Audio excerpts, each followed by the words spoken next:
This is a CBS2 News Update. I'm Mary Calvi. Here's what's happening in the news. New developments in the story about a baby left behind at the scene of a car crash in Ozone Park, Queens.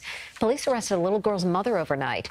25-year-old Malika George is charged with leaving the scene of an accident and acting in a manner injurious to a child. The crash happened last night at the corner of 101st Avenue and 93rd Street.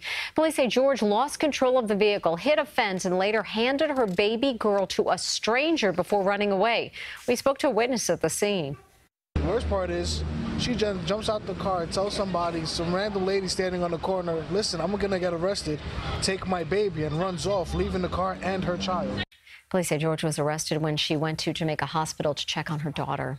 The NTSB and the FAA investigating what caused an airplane to come crashing down on Long Island. The small vintage plane spiraled downward yesterday afternoon, taking a nosedive into a Melville neighborhood.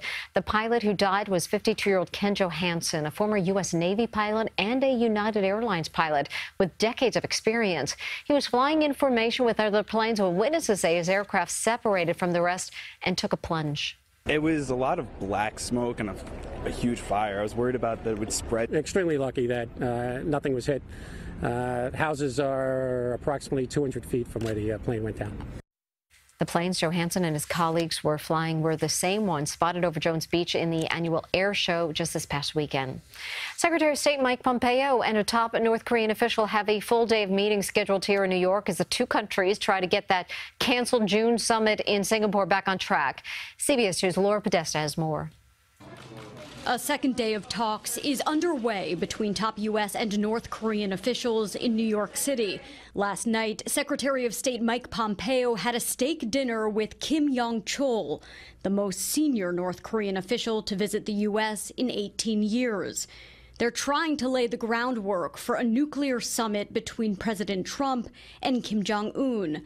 The Trump administration has said complete, verifiable, irreversible denuclearization is the summit's goal. A senior State Department official said North Korea will have to do things they've never done before. The conversation is going to be focused on denuclearization of the peninsula. As long as that is part of the discussion, we're going to continue to shoot for the June 12th and expect to do that. But the North Korean leader has pushed back in recent weeks, arguing a nuclear arsenal is tied to his and his country's safety. While Pompeo and his North Korean counterpart meet in this New York apartment today, preparations are also happening on the other side of the globe. In a North Korean border village, a U.S. ambassador is working on the agenda. So far, the readout from these meetings has been positive, and we'll continue to move forward in them. And in Singapore, a U.S. delegation is working on protocol, security, and logistics. Happening today, the Port Authority will release an update on changes made at JFK Airport since severe winter weather crippled operations back in January and left thousands of travelers stranded. Former U.S. Transportation Secretary Ray LaHood will also release his findings and recommendations. Well, changes are coming to the 9/11 Memorial and Museum at the World Trade Center. The memorial will be modified to recognize rescue and recovery workers who are suffering or have died from Ground Zero-related diseases. This animation shows what the memorial will look like. There will be a walking path that ends near the well-known survivor tree. Steel from the World Trade Center will be incorporated in the design, and visitors will be able to touch it. Comedian Jon Stewart, a vocal advocate for first responders, will lead fundraising efforts. Hopefully, this will become a place of solace and a place of belonging and a place of gathering where you can experience the comfort of each other's company and the knowledge that this story will be told indelibly, in stone. Yesterday marked the 16th anniversary of the formal end to rescue and recovery efforts. A New Jersey couple wants to install wheelchair ramps at their home for their disabled son, but they've wound up in a battle with their zoning board and a neighbor. CBS 2's Meg Baker reports from West Orange. It's a struggle lifting 15-year-old Ethan Roman and his wheelchair up the front steps and into his home on Conforti Avenue in West Orange. And we haven't been able to fully move in yet because we need a ramp and we don't have it yet. His mother, Stephanie, bought the home in October of 2016. She got permits to widen doorways and remodel Ethan's bathroom inside, but has been fighting the zoning board and a neighbor ever since to create exits from the house to the street, front and back, to meet international building codes. Roman's lawyer says in order to be compliant with the Americans with Disabilities Act, or ADA, both the front door and the back exit must be handicap accessible. To me, it just feels like they're discriminating against my child who's handicapped. And, you know, we as parents try to make his life easier. Ethan has cerebral palsy. He's fed through a G-tube. He doesn't walk on his own. We tried to get answers from members of the zoning board. After multiple calls and emails, we were told to talk to the town spokeswoman.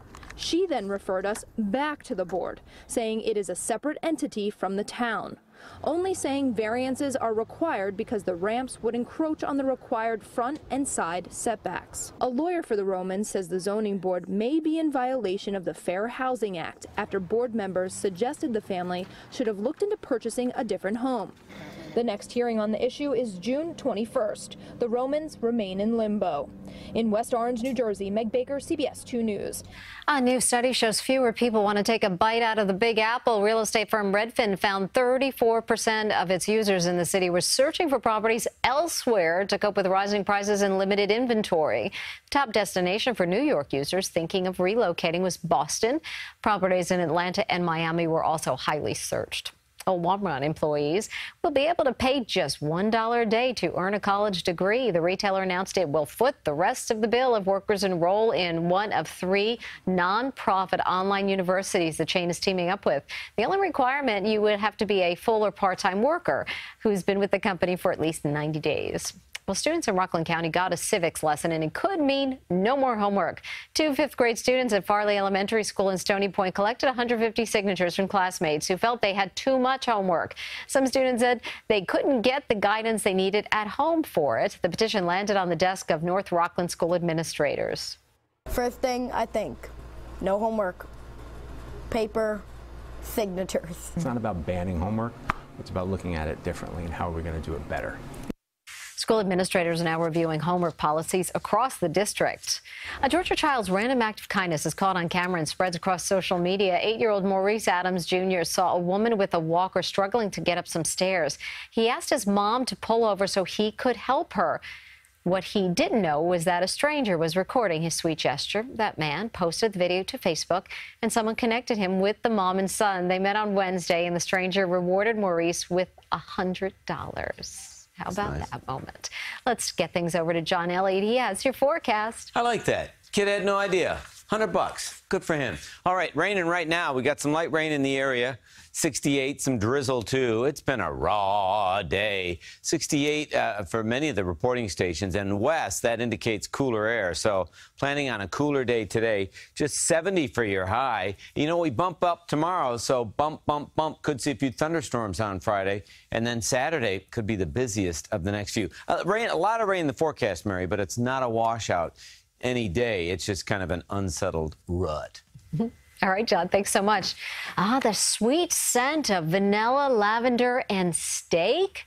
Yes, A1 is coming out with a line of meat-scented candles. The 3 scents to choose from: original, backyard barbecue, and classic burger. The company says the gift will light up a room with the smell of grilling season and pairs well with dad jokes as well. Making me hungry just thinking about it. That's your CBS 2 News Update. I'm Mary Calvi. I'll see you again on CBS 2 News at noon.